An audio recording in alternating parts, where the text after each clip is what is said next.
Sorry, right, okay.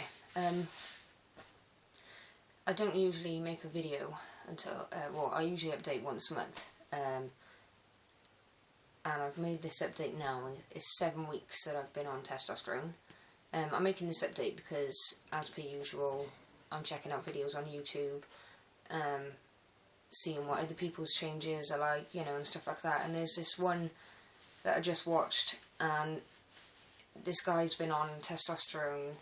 Well, he was on testosterone for about 4 weeks, and his voice was like, you'd never ever think he was ever a female. His voice was that low, and I couldn't actually believe it, and it got me thinking that I'm actually quite agitated that things aren't happening a little bit faster for me now. It's been 7 weeks, and I don't feel like my voice has changed that much. It's starting to get a bit,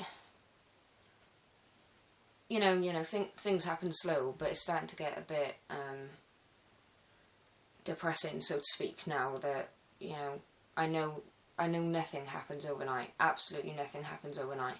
I didn't expect it to happen in the month or the two, but it just seems that 90% of the videos I'm watching on YouTube, everyone else has got a voice that's quite low, and I might be wrong, mine might be quite low, but it seems that it's actually not far off what it was before I started taking testosterone. Not a lot of people have said anything about it in work or, like my parents or anything. In fact, I seen my dad for the first time today since late last year, and he didn't even say anything. Like I said, I've been on testosterone 7 weeks now, and the last time my dad seen me, I hadn't had any.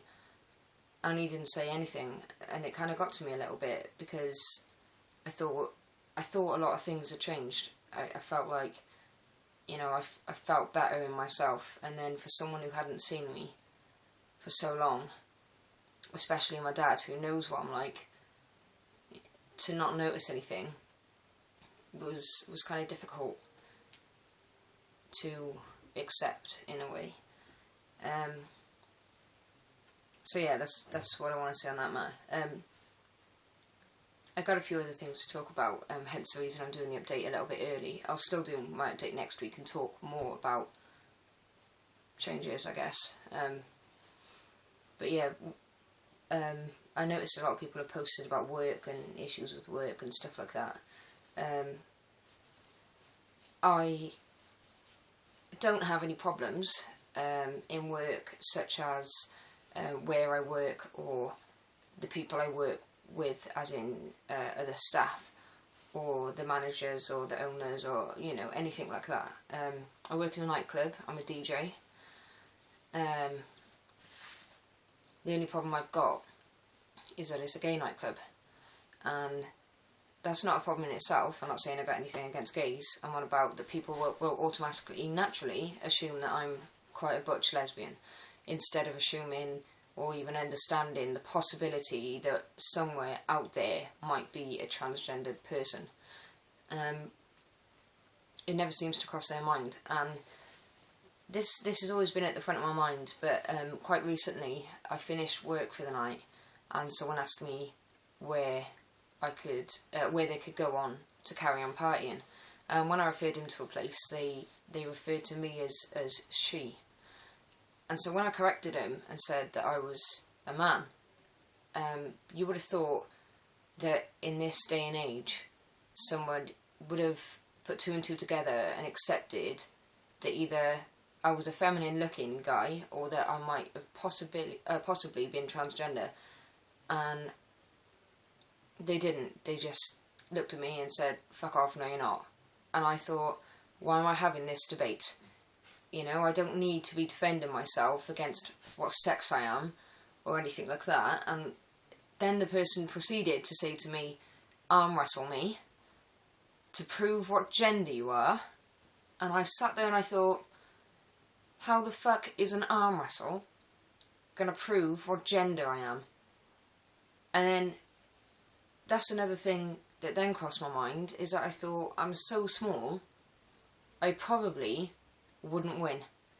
And it was quite upsetting, because I thought she wanted to arm wrestle me to see if I was a man, And then I myself sat there and thought, I don't think I'm manly enough to win against your average lesbian. And that's quite a depressing thought. That made me feel, well, I don't think I've ever felt that feminine before in my life, that humiliated, you know, and stuff like that. And it's something that everybody just says, let it go over your head, but it's a bit more difficult when you're trying to live your life like that and you find it difficult enough to get out the door in the morning. It's quite hard to just get through your days without anybody saying little sly remarks and, you know, little comments like that of not believing. It's not even a case of believing, it's just fucking respect, you know. It's just, you respect it at the end of the day. If I seen a transgendered female, so a man that was in a dress, basically, and you can blatantly see they're a man, I'm not going to go up to them and have a fucking debate with them about what sex they are, because that's just, like, demoralising. That's just, like, you know, what if that person were to go and, like, harm themselves and stuff?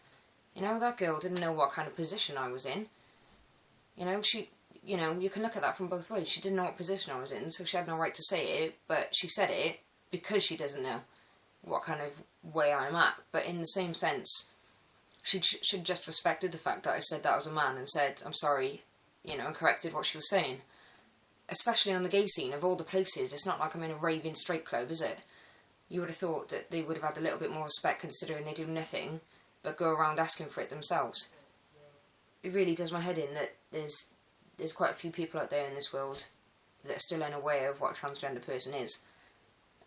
I'm more than happy to sit there for hours and talk to you about it and explain what I feel and what I've got to go through and stuff like that. Just don't belittle me and don't ever question what gender I am.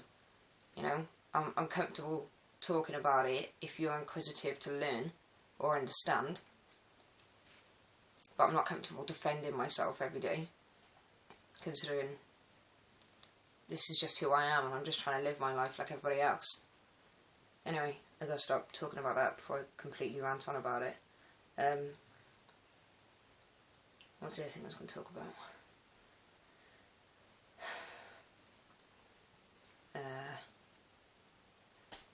Yeah, I got another injection due. Trying to think now. It's been just over a week since I had my last injection, so just under 2 weeks. So not that far off, really.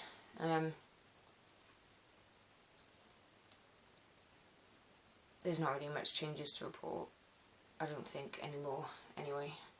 Oh, that was it. There was one other thing I wanted to inform, well, just share with everybody watching this.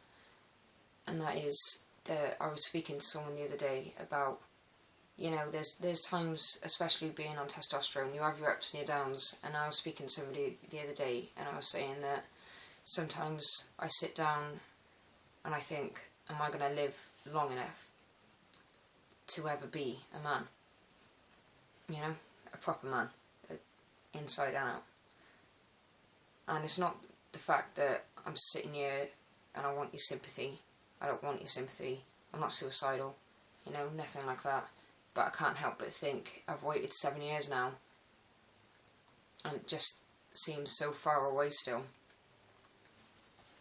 So anyway, I was talking to my friend about this, and she said something to me that probably changed the rest of my life. And it's so simple, but it's something I never would have thought of myself. And so this is why I'm sharing it with you guys. Because if you ever feel like you're not going to make it, you know, you're never going to see that day that you start injecting testosterone, or you're never going to see the day you have top surgery because things just seem so far away, and can you live that long to get there? The one thing my friend said to me was that if I were to ever kill myself, I would then be killing any possibility of it ever happening. And the second she said that to me, it really, really hit me hard. And I thought, why have I never thought of it like that? Why have I never thought that I'd be not only killing myself, but also the possibility of becoming who I need to be and who I am? And so I've shared this on here because I need everyone else like me to know this, because, you know, there has been a lot of people out there that have ended their life through waiting on the NHS, and it hurts to know that no one could have helped them. I'm not saying I've got the miracle cure, but I just think bear that in mind before you do anything like that. So, anyway, I'll be keeping you posted next week as well. That'll be 8 weeks on T. If you've watched my other videos and you notice any changes in my voice, please do tell, because people that are around me a lot haven't noticed. I haven't noticed. And I think it'd be really beneficial right now